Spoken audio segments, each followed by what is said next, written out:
Biden White House, number one, caused the war. We've talked about that a lot in this podcast by waiving sanctions on Russia for Nord Stream 2, waiving sanctions on Putin for Nord Stream 2. Biden personally, through his own political stupidity, caused this war. All right, and here he is, the only conservative senator from the great state of Texas, a man I am proud to call my senator, Senator Ted Cruz. Always fantastic to see you, sir. Look, I agree with your assessment on the stupidity of the Biden regime and those he surrounds himself with for various reasons. Tell me what stands out for you. Well, listen, when it comes to foreign policy, Joe Biden has managed for over 2 years now to get everything exactly backwards.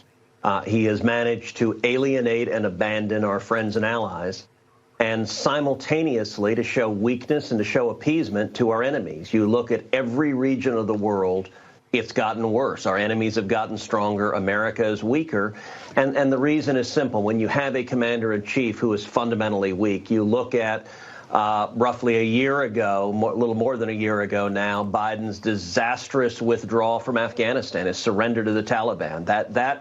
When that happened, every enemy of America looked to Washington, looked to the Oval Office. They took a measure of the man, and they concluded the commander-in-chief was weak and feckless and ineffective. That was a major cause of the war in Ukraine. As you were just playing there, that's a clip from the podcast I put out every week, Verdict with Ted Cruz.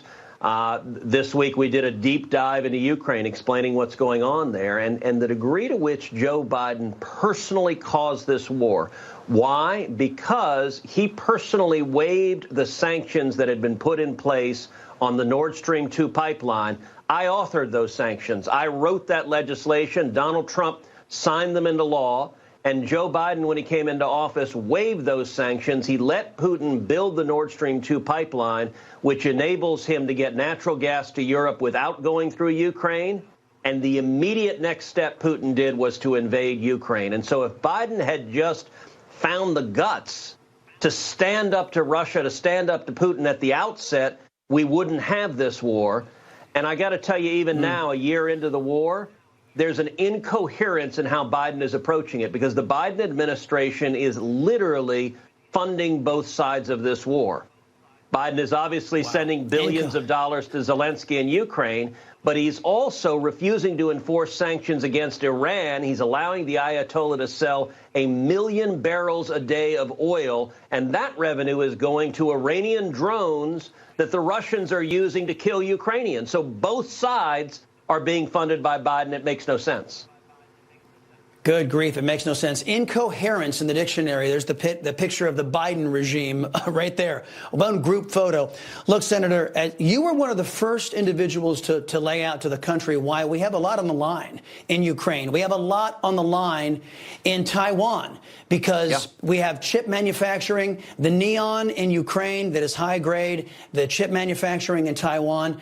I think the question many Americans are asking is, who was the genius who said, hey, I got a great idea. Why don't we put the lifeblood of America's economy, why don't we put the lifeblood of America's national defense on the doorsteps of two of our greatest enemies, Russia, Vladimir Putin's Russia, and Xi Jinping's China? Can you tell us why that happened, and are there steps to correct this? Well, Chris, you're exactly right that one of the greatest vulnerabilities we have is just how dependent we are on China for our supply chain, for vital equipment, for pharmaceuticals, for a whole host of critical priorities for our economy. I think we need a serious, concerted strategy to stand up to communist China. I have, for a decade, been arguing that China is the single greatest geopolitical threat facing the United States for the next century. And unfortunately, Joe Biden, just like he's been weak on Russia, has been weak on China as well. Now, one of the things that drives this is today's Democratic Party structurally is pro-China. And the reason is their major stakeholders, from big business to big universities to big tech to big Hollywood, all of them are in bed with China. That's where the Democrat Party gets their money, their manpower, their resources. And so in the past Congress, for example, I forced a vote on the Senate floor to prohibit the federal government from buying electric cars or batteries made using slave labor in concentration camps in China. Every single Democrat but one, everyone but Joe Manchin, voted no. They voted in favor of funding the Chinese concentration camps. John Kerry, when he was asked about it, said, well, that's not my department. I've jokingly observed that John Kerry and Joe Biden should be named the concentration camp customers of the year. And what we need, Chris, is we need a strategy like Reagan's strategy to win the Cold War that is comprehensive, that goes after China, that gets our supply chain out of there, that stands up to them. And Joe Biden on every one of those decisions is wrong. That's going to be hard to do when you have a Democrat Party ideologically that has more in common with Xi Jinping than they do with George Washington. Congressman, China's spy balloon, the administration reports indicate now the administration was tracking it when it rose up over China, allowed it to make its trek across the Pacific and actually enter into our airspace, allowed it to complete its spy mission before shooting it down over water. So it'd be very hard for us to recover all of the evidence. There has to be, in my mind, accountability not only for the administration after allowing Communist China to violate our sovereign airspace, but also for the military brass. Is that accountability coming? Well, I'm hopeful that we will see more and more in Congress, particularly a Republican majority in the House, but also a number of us in the Senate that are trying to hold them accountable. I can tell you, in the last couple of weeks, I've had 3 classified briefings on China and the administration's incredible weakness towards China. You look at this Chinese spy balloon. It is amazing that when the Chinese spy balloon entered U.S. airspace, Joe Biden didn't even know about it. Nobody even informed the commander-in-chief, so we didn't do anything about it. But part of the reason is the commander-in-chief had no idea. I guess he was asleep in the basement. I don't know what he was doing, but he didn't know about it. And it spent over a day over Alaska in our airspace. Then it went into Canada. And then when it came back over U.S. airspace, at that point, it is only the accident that a couple of guys in Montana looked up on a very clear day and saw it and photographed it and suddenly put it out on Twitter and the internet, and a few news stations picked it up, and boom, suddenly it was a PR problem. And that's really, this is something else I've talked about at great length on my podcast. This White House views foreign policy as a communications issue, as a public relations matter, not as a national security matter. They're not focused on how you protect America.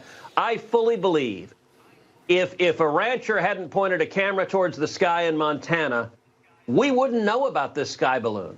That Biden wouldn't have done anything. He would have just let the Chinese conduct their spying.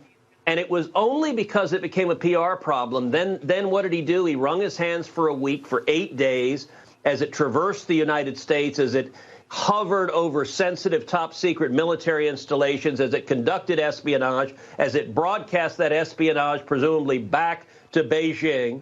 And once the mission was complete, once the Chinese had engaged in everything they wanted to do, only then did he shoot it down.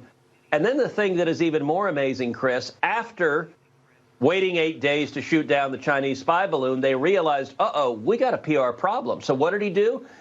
He shot down 3 other things that they still don't know what the hell they were. They think it might be some high school kid's science project. Who the hell sends a $400,000 missile to shoot down a $12 high school kid's balloon? Well, Joe Biden. Democrats. Democrats do. Look, I got 2 more questions in only 2 minutes, Senator Cruz. So speaking of accountability, as you know, Newsmax was kicked off AT&T's DirecTV. You sent them a letter saying, hey, why'd you do that? Why are you doing this to conservative outlets? They sent you a letter back that you said was insufficient. Tell us what that means, and when can we expect hearings?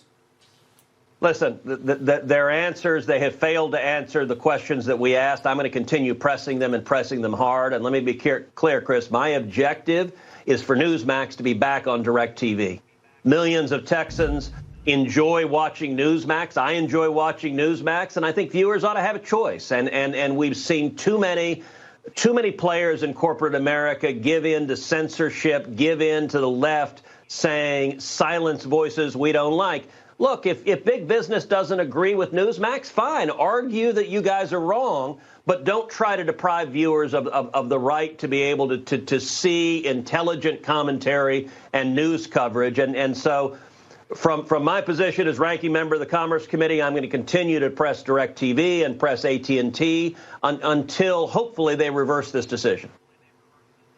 And last thing, now, you know, because of the China virus vaccine mandates, that we have had whole classes of highly trained individuals, pro-American folks drummed out of the U.S. military. Yes.